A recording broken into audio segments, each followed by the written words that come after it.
Okay. Hi, Fane. Well, it's nice to meet you. We've Nice talked to on meet the you. phone, and you told me a little bit about the backgrounds, but just before we sort of get into the details about what the problem is, just need to let you know about actually that today's meeting is confidential, as you'd expect. The only exceptions, if there were things I was a bit concerned about in terms of your well-being or towards well-being of others around risk, I'd need to talk to you about that with a view to sharing it with the appropriate people. Is that acceptable to you? Yeah, that sounds good.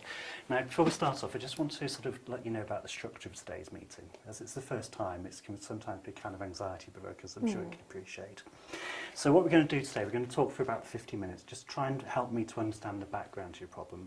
And as you've come for behaviour therapy today, I want to let you know a little bit about behaviour therapy, how it works, but also to try and ask you some quite specific questions around your problem. So what I thought perhaps we could do is to start off with basically tell me a little bit about your problem, how you're affected by it, and then perhaps later on we can go on to explore about what you feel keeps it going, and then after that perhaps we can talk about the treatment options for you from a behavioural therapy point of view. How does that sound? That sounds great. Okay. Sounds good. Before we start, is there any questions you'd like to ask me at this point? Is there anything that you'd like to know before we set off? No, I think that makes sense. You've clarified confidentiality and that kind of thing. And yeah, I think it makes sense. Okay. Now, I'm going to keep some notes because I'd like to be able to sort of refer back to these as we go through the assessment procedure so that you know, got a hold on the key elements which help me to understand your difficulties. Okay. Okay. Well, perhaps you could just start off by telling me a little bit about the problem and tell me, you know, how long you've been struggling with this. Okay. My problem is a fear of heights, and I think I've probably always been a little bit frightened of heights. Okay. So I've always had that uncomfortableness if you're kind of, you know, like if you're on a bridge and there's gaps in the walkway so you can see through it, that's kind of scary. But I've always kind of managed with it, and it's never really stopped me going on high things, although I'd feel quite anxious. But a few years ago, possibly 3 years ago, my husband and I went to Cambodia. We were volunteering over there, and during the trip we visited some of the temples in the Angkor Wat region. And one of the temples there, it's practically vertical going up, and it has kind of like a ladder. Yeah. And they don't do health and safety the way that they do health and safety in the UK. Probably not. They haven't got a health and safety executive, have they? No, I don't think so. And it's quite rickety. I mean, Angkor Wat was amazing and completely beautiful and a really incredible place. But that particular temple, all of the rest of them had very solid stone steps, but that particular one was a very rickety ladder. Okay. My husband went up, and normally pride makes me have to go if he's going. But on this occasion, I said no. And then when I was watching him go up, I saw a man carrying a baby coming down. And I was just so embarrassed that I couldn't do that I got up and did it anyway. Right. About halfway up, I realised I couldn't breathe. But by that time, those people behind me trying to climb, so turning round wasn't an option. You couldn't turn round. I would have had to climb back down, and I couldn't do that because of the people behind me. Okay. And then it was just a pure panic attack, not able to breathe. By the time I got to the top, I was shaking and crying and I think crawling at that point. And I managed to get to the top and over the edge and just sat down on the floor and cried for a while. Yeah. So you can track it. So it sounds, just for me to sort of summarise to make sure I've got the right understanding of it, it's always been something you've been a little bit wary about, and you've taken precautions around height. You've always been aware of it for as long as you can remember, I take it? Yeah. But it sounds like you really associate the fear starting about this time when you went to the temples in Cambodia. Yeah. And it sounds like you've got a very vivid recollection of what happened. Yes. So can you just tell me a little bit more about actually, because it sounds like you noticed an awful lot of physical sensations, you're noticing lots of feelings, but also there was some thoughts going on as well there. And when you got to the top of the ladder and you're noticing these really strong feelings, which sounds pretty uncomfortable from what you describe, what happened then? What's the next thing that happened? I kind of sat there for a while, and my husband looked terrified, bless him, because he was very concerned that I'd come up at all. Yeah. And I was utterly convinced that if I tried to climb back down, I was going to fall. Right. Okay. And the thing is, I'm pretty clumsy at the best of times, so tripping up and that kind of thing happens to me very frequently. Right. And I was just convinced that I'd just lose my footing and I'd fall down. Eventually, once I'd calmed down enough, we had to go back down the ladder, and that was even worse than going up. So climbing down was So good. it sounded like you had really quite intense feelings of discomfort going up the ladder. When you got to the top, sounds like there was lots of things that you were thinking about in terms about yourself in relationship to the situation and what you've just done. But also then it got worse again, anticipating going down the ladder. Yes. Okay. And so just tell me a little bit about what happened as you went back down the ladder. What did you notice? I think the main thing that I probably noticed was how embarrassing it was, because the physical, although in my head I kept saying this is fine.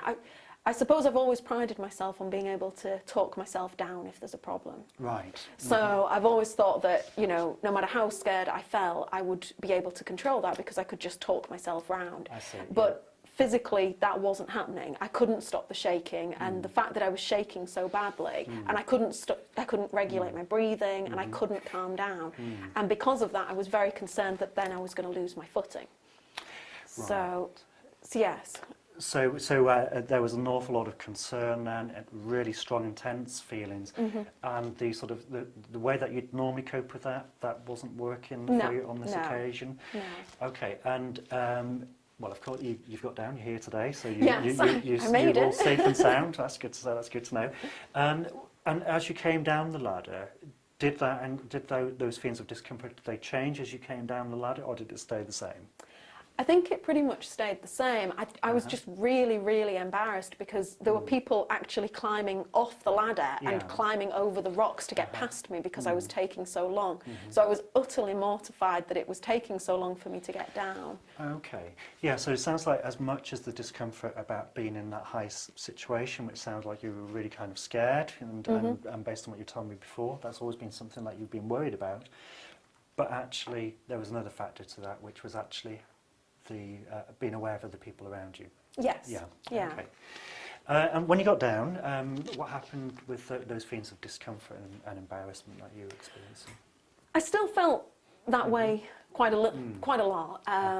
Obviously, I'd calmed down and physically calmed down, but what actually happened was I'd imagined that having accomplished that one, anything smaller wouldn't be so scary. I see, yeah. But actually it made it worse. The temples that I'd previously climbed and weren't particularly high, I mean even tiny heights, suddenly I would get very, very anxious and very panicky about going up them. So for the rest of the trip I was really struggling with any heights. So it sounded like rather than actually that you'd managed to get to that high place, that anything else would be easier. Actually what had happened, it actually got more anxiety provoking for you in those situations. And what did you do to try and cope with that? Did you do anything particularly to try and control those feelings or the worries that you had about heights? Most of the time I clung physically to my poor husband, who then had to cope with me for the rest of the trip. Okay, So yeah. And by holding on to your husband, did that have an effect upon the levels of discomfort that you were experiencing? I think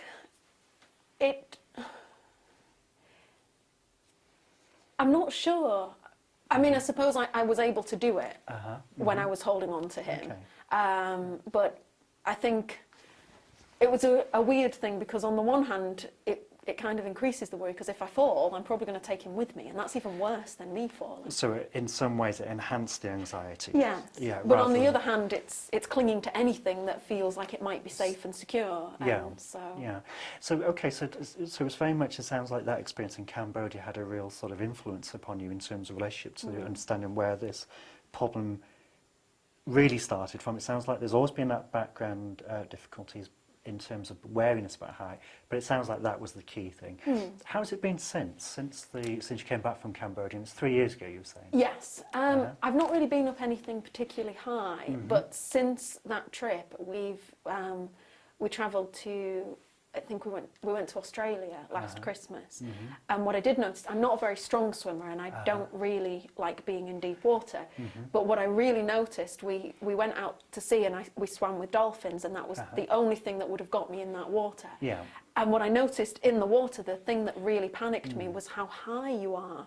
because there's no ground underneath you. Right. So although I'd always thought that I have a fear of water, I wonder if actually what I have is a fear of heights in water, if you see what I mean. Okay. And that really worried me. And then on the plane, I've never been especially frightened of flying, but we hit a little bit of turbulence, and all I could think about was how high we were.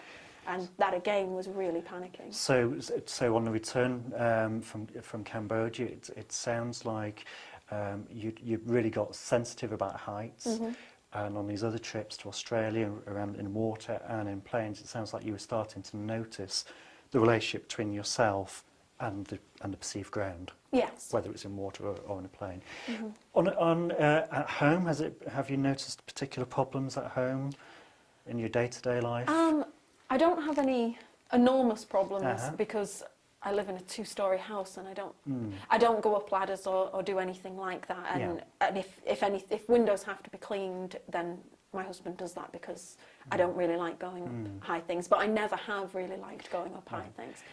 At work, if we have to go up in lifts, there's only one building in Bangor that really has a lift that takes you up high, and that in itself makes me nervous. Yes, but generally, I don't go to high things in my day-to-day life. So. And just to clarify this, so on a day-to-day basis, that you wouldn't be encouraged to go to heights normally yourself. You'd encourage maybe your husband to go and do things. Yes, yeah. And it sounds like you would go to certain places but be kind of wary. Is there places that you'd overtly avoid, that you'd stay away from because of height? Well, my concern is that when we travel, really, something that we really, really love to do is to travel and visit places, and it feels almost inevitable that whenever we go anywhere, we end up going somewhere where there is an option to go up high.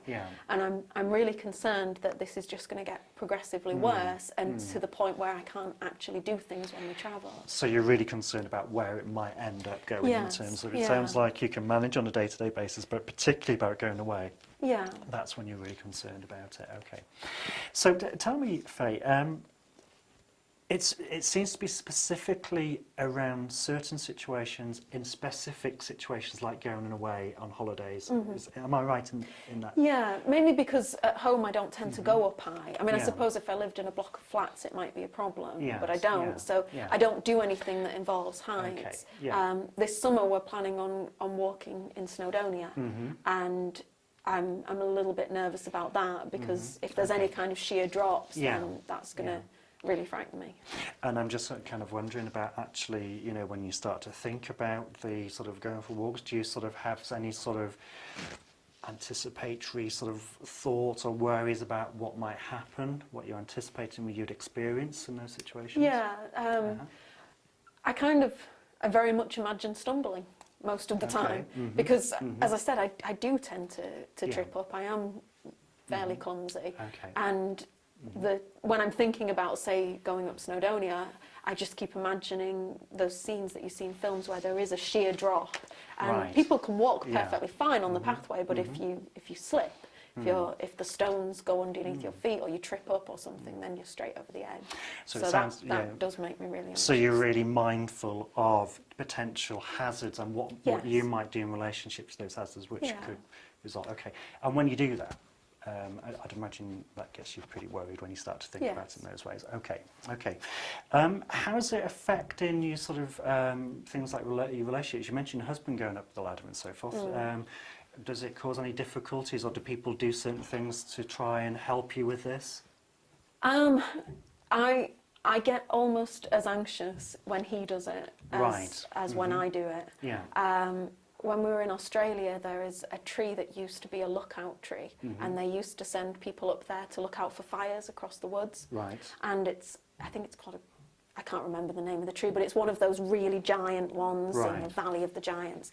And you can climb up to the lookout point right at the top, and the way you climb up, there's basically spikes. It's not a ladder, it's spikes. Like metal spikes driven into it, all the way round. And there's no safety nets, and there's nothing to stop you falling. I can't imagine why anybody on the planet would want to climb this. Yeah. And there was no way that I was going up, and that's rare. I mean, everything else I will do. Yeah. But there was no way I was going up, and I really didn't want my husband to go up, and he really wanted to. And so it's your husband's name is Colin. Colin. Yes. So Colin wanted to, but you really didn't want him to go. No. Did that influence Colin? No, he ended up going up anyway, Okay. and I refused to stay and watch. Okay. So his ascent of glory, I stormed off to the car because I just couldn't watch it. It was just Right. too So actually, stressful. so what you did, you got away from it. Yes. Okay. Now I'm just wondering, is that what you do in other situations where there's heights, about getting away from it? It sounds like you can, when you're in Cambodia, you would go things, but you held onto Colin. Yes. When Australia, when you went to Lookout Tree, you were really concerned about him going up there, and it sounds like it caused a lot of discomfort. And it sounds like you were sort of, what you did to manage that was to get back to the car. It was not watching him do it. Okay. It was the thought that if he's Yeah. going to fall, I don't want to see it. Okay.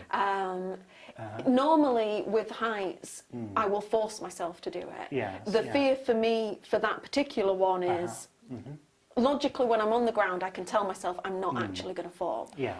Because in most situations you have a harness or whatever you're doing, you know, if you're going up Big Ben, you're not going to fall. And I know that sensibly and logically on the ground. It doesn't stop the pure panic. But with this particular one, had I gone dizzy, I really would have fallen because there was no safety, and so going up wasn't an option. So the situations is, I was just thinking about the connection between Angkor Wat and the Lookout Tree in Australia. It's precariousness. Yes. That's what's one of the things that you're looking out for. Yeah. Yeah. Would that follow? Definitely. Yes. Okay. Yeah. Okay. And it sounds like when you sort of see something as being potentially precarious and therefore dangerous to you, that's when you get really uncomfortable, and that's when you start to stay away from it. Or and when you stay away from it, what happens to the discomfort that you feel when you're in contact with those type of scenarios?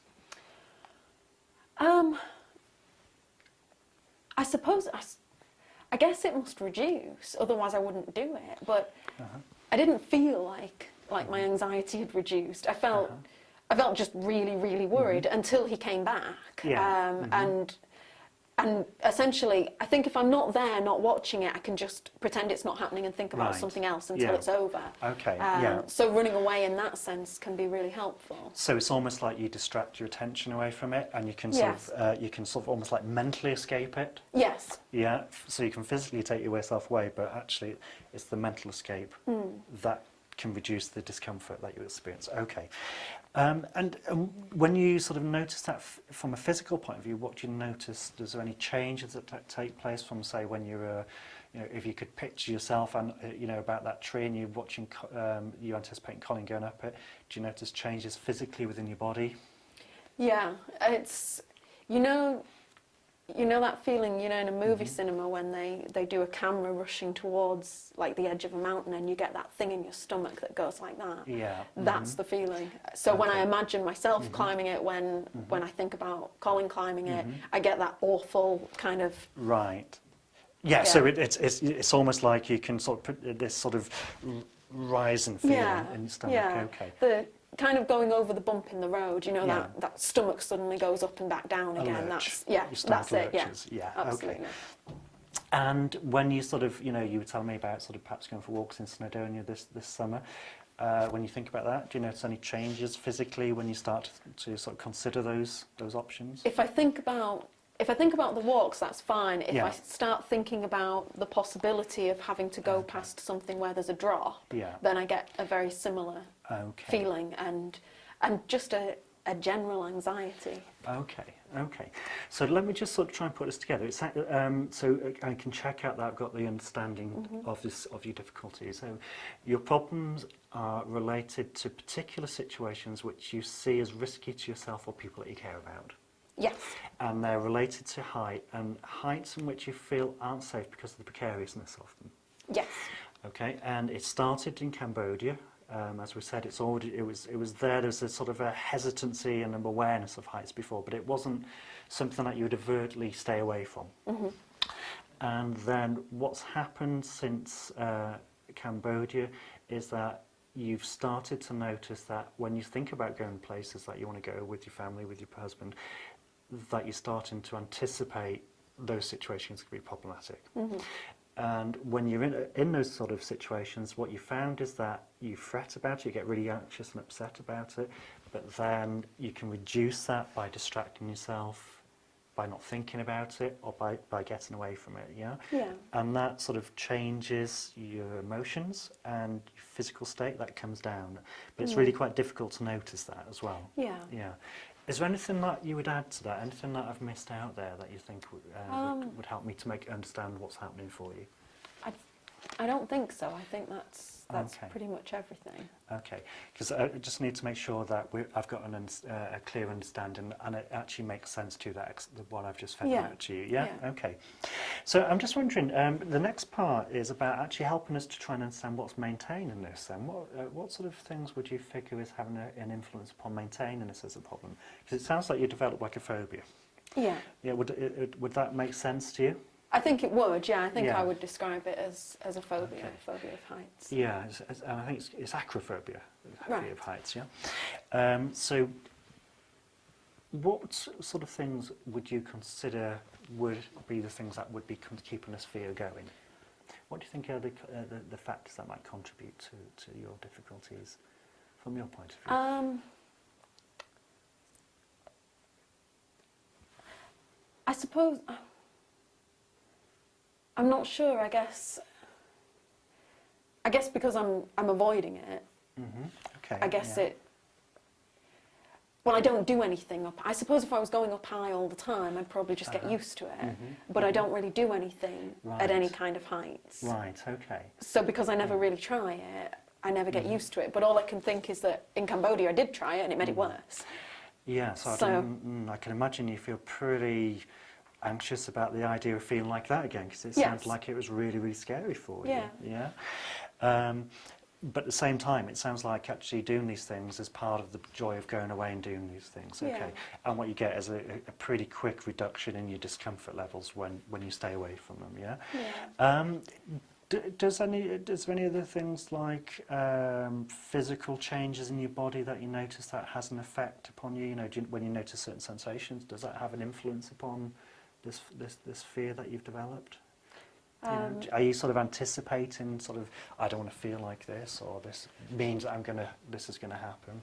Yeah, I mean, I anticipate that if I go up high, I'm going to feel bad. Yeah. And the knowledge that if I go up high, I'm going to feel bad means that I don't go up high, so I you've don't learned, feel bad. Yeah, the learning is if you go there, I will feel like this. Yes. So therefore, what I need to do is stay away from that situation, stop myself from feeling like that. I mean, with the lookout tree, I even said that if I go up there, I will fall because I will panic. So I was anticipating that I will feel really, really panicky and anxious, and that the panic and anxiousness will result in me feeling faint or dizzy, and I will fall. So complete anticipation of what will happen. Okay, so there's a cognitive element to this, there's a thinking element to this as well in terms of anticipating it, okay? But perhaps it's a good opportunity now to talk about the treatment with behavioural therapy, just to sort of to outline what you can expect from treatment. Okay. Just before I do that, what's your understanding of behavioural therapy? What sort of things have you come across to help you understand what behavioural therapy is about, what you think would be helpful? I guess so I have a limited amount of knowledge about behaviour therapy, but nothing majorly in depth. I guess the idea of plunging your hand into a bucket of spiders to get over a spider phobia, which I think would actually make me worse. Yeah, sounds pretty dramatic. Yes. That one. Yeah, okay. And I think it's kind of tricky if your fear of heights, the kind of, I suppose, parachuting might be a way of flooding that fear. But so I guess the stereotypical behaviour therapy is pretty much all I know. Well, I'd just put your mind at rest. It's not as dramatic or as scary as that. Good. But what perhaps it would be useful to explain is a little bit about the background, why behavioural therapy is thought to be really helpful with these things. And in fact it is. It's been got a track record of helping people with phobias like you've described. Now, it's based on something called learning theory. And the idea is that you've actually learned this fear, and it's happened because of an adverse event that you've learned a response to. Right. And it's maintained by something called reinforcement. Mm. And what's reinforcement is actually anything that's reinforced increases a given behaviour. So, for instance, I guess if you get praise, you're more likely to try and do that thing again, whatever that praise was about. So, Right. does that make sense? It does. So, I guess the fact that of course when I had the very scary experience in Cambodia, my husband was very, very sympathetic afterwards and very, very kind and attentive. Yes. And Yeah. I mean, he's always very kind and attentive, but even more so because he was so concerned about me. Yeah. So would that be praise? That's something that can strengthen a response. So, and what reinforcement is? Anything that makes a behaviour more likely to be repeated. Okay. Now that can be really great in our everyday lives. It encourages us to do things. It makes us feel proud. It makes us want to do things more. But when it comes to phobias, actually what can happen is actually the reward we get can sometimes be based on staying away from things that are uncomfortable. Right. So for instance, I'd imagine what you noticed when you're approaching heights is that you get, when you're presented to that situation, whether it's the tree or whether it's like a ladder or whether it's like some other high place, you've learned that high places make you feel uncomfortable. Now, what tends to happen with learning is that we associate things with it. So you've come to associate heights with high levels of discomfort, and that's physical, that's emotional, and that's also in terms of your thinking as well. Now, what tends to happen when people get into a heightened physical, emotional state and it feels uncomfortable, they learn that by doing certain actions that can reduce that discomfort levels. Now, what that happens then is that avoidance, which tends to follow that, reduces the discomfort, and what people make is a learning connection. Right. Does that make sense? So by avoiding it, I'm teaching myself to fear it. Yeah, it's almost like you're not giving yourself opportunity to unlearn that fear that you developed in Cambodia. Right. Now, shall I explain a little bit about the treatment then, as a result? Does that make sense first of all? I think it does. Yeah. Okay. Yeah. Can you relate that to sort of areas in your life, around this fear that you have of heights? Can you see the connection, or maybe an example of that? So, it sounds like when, for example, when we were in Australia, we did. They call it the treetop walk, and it's very safe, and so is that like through the rainforest? Yes, and you're on platforms, and although I was able to do that because it was clearly very safe. They had nets underneath it and things like that, so that was fine. But it was still very anxiety producing. So it sounds like maybe in terms of me maintaining that fear, while I was walking it, I was able to I guess I was being reinforced. I suppose my fear was being reinforced because I was constantly being checked on by my husband, and the more frightened I seemed, the more he checked on me and made sure I was okay, and held my hand and those kinds of things. So I guess that's reinforcement. And I never really learnt to do anything scary, because when it got high, I just didn't go to those places. So by avoiding that, I was kind of learning that I can reduce my fear by avoiding that particular situation, and never learned that if I go up there, then it will be That's doable. great. It sounds like you've got a really good hang on actually how things get strengthened and maintained, and that's exactly what we'll be looking at. Now, in terms of treatment of these phobias, you mentioned before about sticking your hand in a jar of spiders. That sounds pretty intense. I'd rather not do that. Yes, okay, well, no, Don't think it'll help with heights anyway. Well, I'll tell you a little bit about the treatment, because it's actually a little bit more civilised than that. It's actually about you and I working together, and because within sort of behavioural therapy, first of all, we need to get some sort of baselines. We need to sort of think about how frequently this is happening, and because it's based on like scientific principles. So what we do is measure to try and get a record about how frequently this is a problem for you, how intense you get, how long it lasts for, and what the triggers. And I guess we've got a pretty good idea what the triggers are now. Okay. Now, so first stage would be about helping to understand how the problem holds together. So this is an initial stage that we'll do more work on this as we go through the session, and we'll refine the assessment as we go through treatment. So it's an ongoing process. And the key thing is that you're a key part of that. So we need to work closely together to help us to help you overcome this difficulty. Yeah. Okay. So the first part would be about measuring. So it'd be observing about the type of situations that you start to notice discomfort in, how you respond to those situations, what happens when you respond in certain ways, just so we can really sort of get some idea about how difficult it is for you now. But also it gives us something to judge about what we're doing is working or not. Right. Okay. Okay. So that's the first step. Then the next step, after we get this information together, one of the common ways of treatment in behavioural therapy is something called graded exposure. Right. Now, I'll explain what that means. So, exposure would mean about being introduced to the situations that you fear about. Okay. So it's about introduced to the thing that you've learned to stay away from.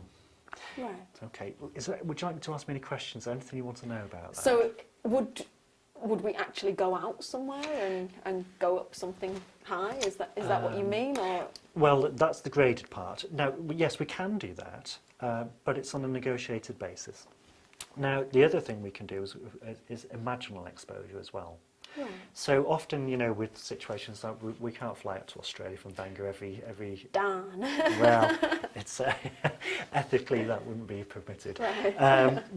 But what we can do is we can use imagination and use exposure to things that we think about as a means of exposure to situations which are quite difficult to access, Right. such as flying and heights like that. We can use both imaginal as well as real life exposure, and we can use them both together.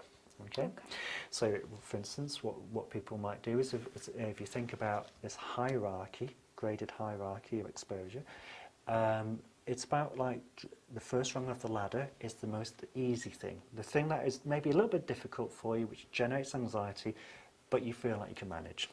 Okay. Okay? And the idea is that what we do is we actually construct a ladder.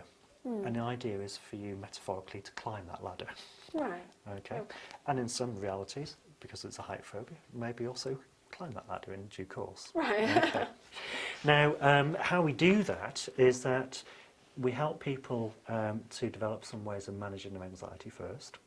Okay, so we'd help you with some relaxation techniques, and then we'd introduce you to the agreed first level. And what we'd encourage you to do is by exposing yourself to that situation, either what's called in vivo, live, in a real life, Right. or in imagination, and we would keep you at that level until your discomfort levels subsided to a level that was allowed you to sort of face that situation without feeling fearful. Okay. Okay? So I might imagine, say, something quite baseline. So maybe imagine standing at an open window on a first floor. Sure. Yeah. Yeah. And I would imagine that and relax until I can deal with that. That's right, yeah. Okay. And usually what happens, and what the reason that behavioural therapy is what's called empirical or evidence-based, is because what we know from a lot of psychological research is that when people are introduced to things that they fear, if they stay there long enough without using escape, that discomfort will come down. So that discomfort is Right. both emotional and physical. Discomfort will reduce. Okay. Now, the trick of behavioural therapy is we don't move on until that has come down. So you won't pass out then? Well, no. But what we will do is we will actually look at some of your predictions and some of the feared situations you avoid because of the fear of that happening, and we would help you to test out some of those worries by introducing you to situations so that you can learn that those feared things don't happen. Right. Okay. Okay. So, for instance, what it might look like, it might be initially about, like you say, it might be about imagining yourself looking out of a first floor window. If that is a situation that you currently are fearful of, and you might stay away from or certainly not invite. And then it might be then about maybe going to a second floor window, right, and so on. But fundamentally it's about helping you to re-engage with the situations that is stopping you, or at least getting you concerned about actually it might stop you from living the lifestyle that you'd like to live. Okay. Okay. Does that make sense? I think it does, yeah. I think the example you gave of grading it and moving up makes a lot of sense, and being able to do it either in my mind Yeah. or in reality. Okay. That sounds good. Okay. So and what we would do is we would do that together, and sometimes it's helpful, you know, if I, as the person who's going to be working alongside you, was to do that before you, and I could Right. show you how to do it, and you can notice my response. And sometimes that's useful because it gives you almost like a model in your mind to base your behaviour on. So hopefully you don't have a fear of heights then. No, I don't have a fear of heights. No. I've done lots of exposure with heights. I know heights. Yeah. But that's just to say because it's something that I'm not particularly worried about. I mean, I think there's always reasonable concern about heights because, of course, you know, there's potential hazards there. So it's we don't want you to sort of be totally free from anxiety, but we want you to be free from disabling anxiety. Right. Okay. Now, and just for you to know, you know, there are things that I'm afraid of too, and my natural inclinations is to stay away from it. So it's a normal learning process, and what we need to help you to realise is actually a lot of people will use avoidance as a way of trying to manage their fears and discomfort. We all do it to a certain extent. It's only when it becomes problematic in terms of getting on with your day-to-day lifestyle choices that it becomes problematic and becomes a phobia. Okay. Now, you've talked about avoidance. So the hierarchy would be based upon the current situations that you avoid. Right. Okay. Now, as I said, we can't get you over to Cambodia and Australia, so we would need to base it either in real life situations in your day-to-day living, and also maybe the starting point would be for you to start to observe and to take notice of situations that you're staying away from because of these fears and concerns. Right. Yeah, and that can be the starting point for us to start to construct this hierarchy. I guess something to consider then might be, say, cleaning the outside windows at my house. So at the moment, my poor husband has to do it. Okay. So we have a ladder that can go all the way to the top. It's only a 2-storey house, but even to clean the top of the first floor window, the ground floor windows, you would have to go up the ladder a little bit. Yeah. And I'm not even keen on that. Right. So even though you might not be at a height which is physically dangerous to you potentially. No, I can do it if I have to do it. If he wasn't available to clean the windows, I would have to do it. So I can do it, but it does make me anxious. So perhaps that would be something that could. And again, you would be instrumental in deciding where that was in the hierarchy. Right. And again, you know, just to picture that image, it might be something along the lines of you going up those first 2 or 3 steps of the ladder and staying there until your discomfort levels drop down. Yeah, and then that's when the exposure would stop. And we would do that frequently. And again, because these sessions are a place for us to sort of get together to focus our thoughts about how to shape the work we're doing and to sort of gather information and to use that to further our knowledge of how we can help develop a treatment plan for you, then the most of the work would be done outside of the sessions. Right. Yeah. So it might also be worthwhile thinking whether Colin could come to some of the sessions so we can just talk to him about actually what we're doing and perhaps how he could help with that. Yeah. And part of that might be about things like, you know, when you're feeling really anxious, you might want to hold his hand. Yeah. But we would need to look at about how that might be one of the things that might be maintaining your fears, as you were saying before. Yeah. So do you think Colin might be happy to come to the session? I imagine he would. Yeah. Okay.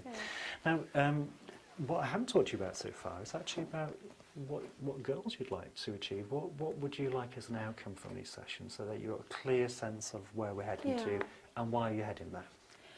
Well, we're obvious, as I mentioned, we're hoping to go to Snowdonia this summer. We have the same friend who we visited in Australia is coming to visit us, and I'd really like to be able to show him the area.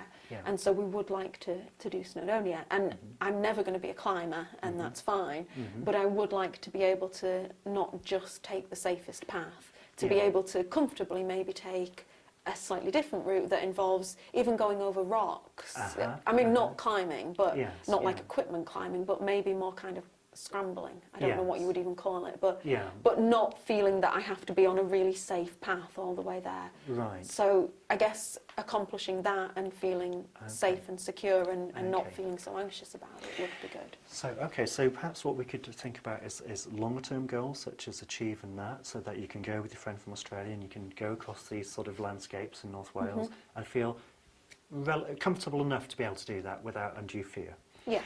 And also perhaps what we need to think about is more immediate goals as well, so that we can help you to get rewards and see yourself making progress as well. Now, of course, the hierarchy lends itself to that, so you can see yourself making progress as you do that. But also about thinking about perhaps things in your lifestyle that you might like to consider, which are more immediate and more accessible perhaps in the sort of short to medium term. I guess cleaning my upstairs windows, Okay. which doesn't sound like a very enjoyable experience, but it's something that essentially Colin has so many other things to do. He's working in the garden and he works full time and things that it would be really helpful if he didn't feel the need to have to do those things as well. So being able to go up a ladder to clean the windows on the second story and those kinds of things would be. Do you have children, Faye? And No, you don't? no. Okay, so there's no children who might be observing or No. Okay, okay. Now, I've got a few other questions. Have you had any sort of therapy or treatment for this previously?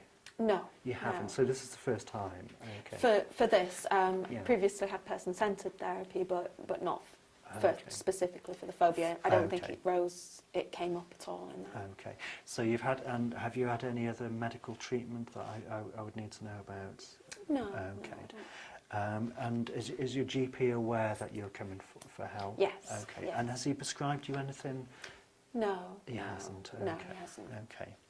I don't mean to pry, but just in terms of things like alcohol intake, do you drink? Do you have a Glass of wine with dinner every now and again. So okay. I'm not teetotal, but I don't really drink much. And the reason I'm asking that because sometimes people might use things like alcohol and sometimes illicit or prescription drugs as a way of reducing their discomfort about these situations. I think it would probably make me worse because if I knew I wasn't very steady on my feet and high up, that's even worse. Okay, yes. So no, nothing like that. So you're staying away. Okay. Yeah. Right, okay, so let me just summarise then in terms of the things that you've told me so far. And this is just the preliminary session, so we'll get to talk about it in more detail and we can maybe set some homework tasks in terms of observation at the end of the session. But my understanding is that you've always you've been wary of heights for as long as you can remember. It developed really as a problem after the visit to Cambodia and the temples. Yes. And you started to associate heights with feeling incredibly physically uncomfortable. You coped by making sure that Colin was close to you and that you could hold on to him, and that sort of alleviated the worst of the fears and allowed you to do things to a certain extent. And then you noticed it really again when you were flying, when you were in situations like deep water, and also when Colin was going up the tree. Yeah. And what you found is that by staying away from situations, whether it's Colin going up a tree, or situations that you feel these lurching feelings in the stomach, that can help you to reduce that discomfort. Yeah. Okay. Yeah. And what I discussed with you is about how sort of behavioural therapy has come from learning theory, and that how behaviours are learned and strengthened by certain responses. And we've highlighted, and you were really great the way that you were able to put out how that actually by staying away from things, that brought your fear down and your discomfort down. And that would be the reward in terms of strengthening and reinforcing that behaviour. Right. Okay? So the treatment is actually to try and reverse that learning. Right. Okay? And the way that's done is by introducing to what are called the conditioned stimulus. That's psycho-jargon, psychobabble for things that you've learned to fear. Right. And how we do that is by introducing you in a very collegiate, collaborative way to the things that you fear. Okay. And the treatment is about reintroducing those things and helping you to get exposure to those in a controlled, gradual way. Okay? Right. And the things that we will need to do in these sessions is first of all to help you to measure and understand the extent of the problem so that we've got some reference point to know what we're doing is working. so that we can refine the treatment plan accordingly. Okay. Okay. How does that sound to you? That sounds good, yeah. Okay. Yeah, that makes sense. Okay. Now, is there any questions you'd like to ask me before we finish today's meeting? You mentioned homework, and Yeah. I was just wondering, is that the going away and kind of trying things out? Is that what you Yeah. mean by homework? Well, I don't know. I don't want you to just go away and do something Right. ad hoc. What the homework's going to be is very specific homework, and the starting point for the homework would be to give you an observation sheet. And what the observation sheet would be about noticing about situations that you notice a fear response in, and then behaviourally what you do, and then as a consequence what happens when you do that. Okay. What I'd also do on that sheet, which I'll give you shortly before we leave, is also to record the level of discomfort that you experience in relationship to those situations. Right. Okay. Okay. And there's a little sort of thing called FIDO. Right. Okay, so FIDO is not a little dog. It's actually a way to help us remember what we're looking for. What we're looking for is how frequently this is a problem, how intense emotionally and physically the problem is, how long it lasts for, the D is the duration, and the trigger is the onset, the things that you notice starts the problem going. Okay. So I'll give you a very structured sheet for you to follow, and what would be really great for you is if you could keep a record of that, and when we meet next we'll go through that and we'll use that information to shape the treatment plan. Okay. Okay, how does that sound? That sounds brilliant. Okay, so nice to meet you. Thanks Thank for you. coming.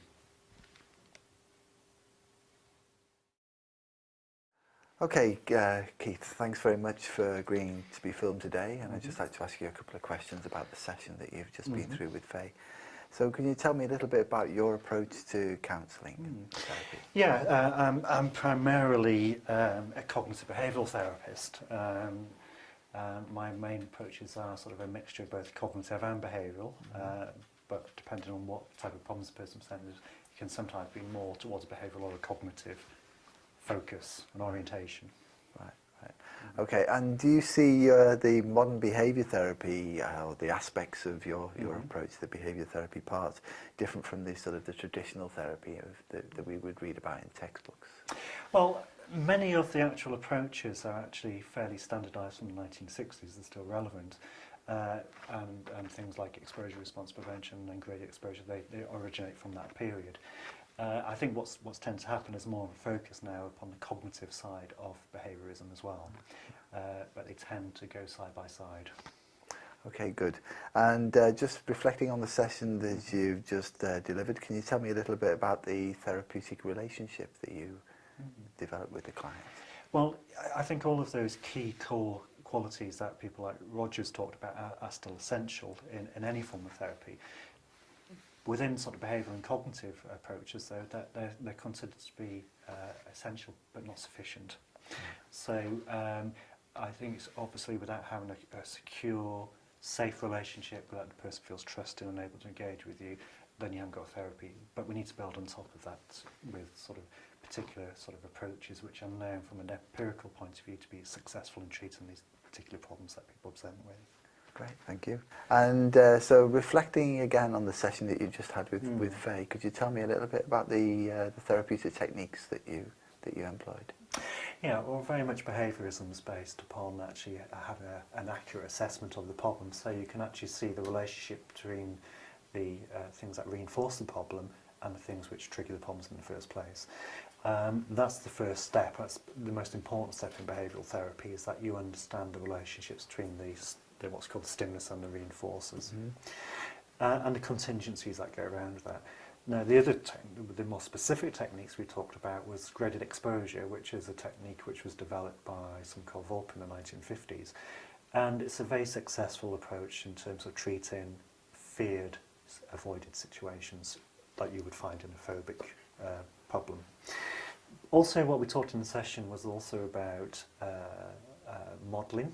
So, and that's not in terms of supermodels, but more in the terms of actually demonstrating the desired behaviour so that the client can follow that behaviour.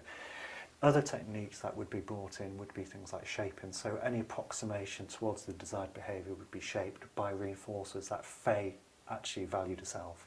So, for instance, if she showed a behaviour which was approaching one of the feared situations, that would be shaped up by reinforcement, either by myself or perhaps by your husband Colin, and so on. Okay, thanks again for your time today.